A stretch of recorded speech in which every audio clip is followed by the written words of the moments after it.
One thing that'll hold you back at some stage when you're playing the piano is your posture. When I'm teaching, it's one of the first things that I address with students is how to sit at the piano, because really if you're at a bad angle, you're going to start to encounter issues like dodgy rhythms, tone changes and problems like that, and potentially injury as well, depending on how long you spend the piano. So let's have a chat about a good place to start when you are sitting at the piano. As usual, in the description below, there's a few different kind of chapters if you want to flick between each one to find the bit that you're actually interested in.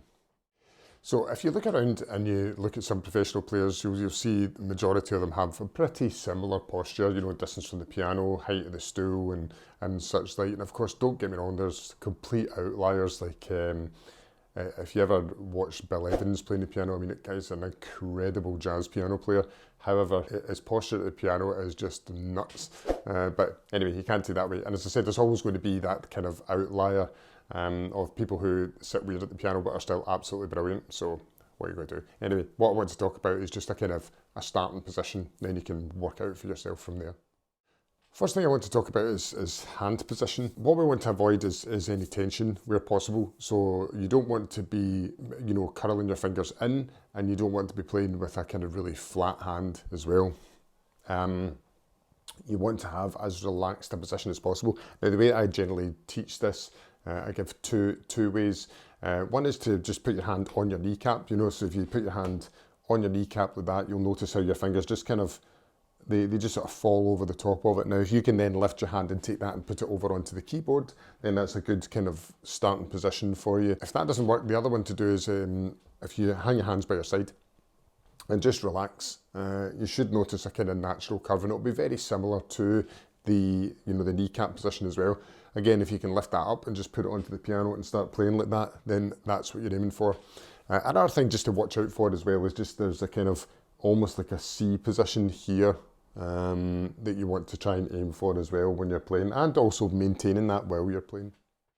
Next, I'd like to cover distance from the piano. So part of the reason I did the hand shape first is because it's a kind of key part of figuring out your distance. So when you're facing the piano, to find out your ideal distance is just to stick your arms almost like a robot or a I don't know, a zombie, something like that, and your hand should be able to reach the fall board. Now, this is a digital piano, right? So when I say fall board, if you've got a digital piano, it's the back of the keys, right? If you've got a piano, then it's the bit that, you know, you pull down the lid. And when you go to, if you can't reach the fall board, then what you need to do is you need to move forward. Now, you move forward by moving forward in your chair. Don't lean forward like this, all right? So you move forward just until with your hands in playing position, just until you can reach that. And then that, if you can just touch that bit at the back, then that's you ready to go. And then what you do is you just bend your elbows down towards your torso, and what you'll notice is the elbow comes just slightly in front of the body. There's a wee bit of a gap here. As I said, if you're too far away, don't lean forward. Make sure you move your whole body forward. If you're too close, then again, don't lean back to find that position. You move your body into position, and then just drop the elbows like that, and that's you good to go. Next, I want to cover seat height. Now, there's an indicator on this that tells you what height your seat should be, and it's not to do with if you're a wee shorty or if you're like crazy tall, although it does play a part in it. The major part that you want to look for is the length of the upper arm. You could be quite short but have really long arms, right? So that would change the height, or you could be quite tall with really short arms as well, and again, that would affect the height of your stool. Now, when you go to play, what you essentially want is your forearm to be parallel with the floor, you know, so basically level with the floor. I actually play with mine just slightly down. I mean, it's very slight, just so that the weight distributes, you know, more towards my fingertips. But yeah, aim for parallel with the floor with your hand in that position, in your playing position, not flat, all right? And then just adjust your stool from there, or find another stool if you've not got an adjustable stool. But that's a really important part as well, of you know, getting into the right place. Okay, I've got a couple more bits to go over, but if you're finding the information in the video useful so far, Please like the video and subscribe to the channel, that would be brilliant. If you've got any questions or comments, then just leave them below.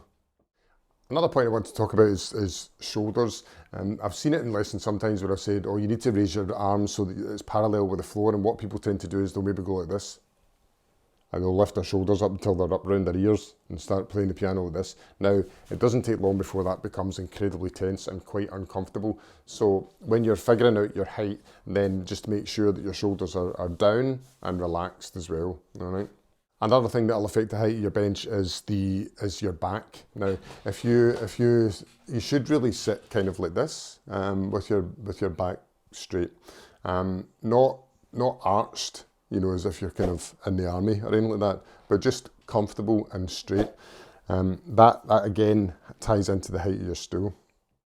Last point is, again, because I teach a variety of ages, some people come to piano and they're quite small, so they can't reach the floor or whatever. Your feet should be flat on the floor. Once you start using the pedal a wee bit more, then obviously you need to be able to move them backwards and forwards, depending on what pedals you're using. But initially, when you start and you're not really using much pedal, both feet in front of you and just flat on the floor. You know, if your legs can't reach the floor, then you could get a box or something to put your feet on, just so that the weight of your legs is right. It should be, you know, you should feel your legs are relaxed. You don't want them having any tension or dangling there either. Or if your quid's in and you have tons of cash, then you can buy yourself a pedal extender. Now these things aren't cheap. I think it's at £200-300, something like that. And you can attach them to your pedals, and then effectively you get like, you know, you can actually use the pedals as a short player. All right, that's everything for posture. As I said, it is crucial to get this right, and try and get it right early on as well. No crossing your legs, no playing the piano like this, although I'm guilty of doing that when I'm teaching. But when I'm actually playing, I'll always be facing directly onto the piano, and I'll be following all those points when I get started. All right, thanks very much for your time. Have a great day, and I'll see you later.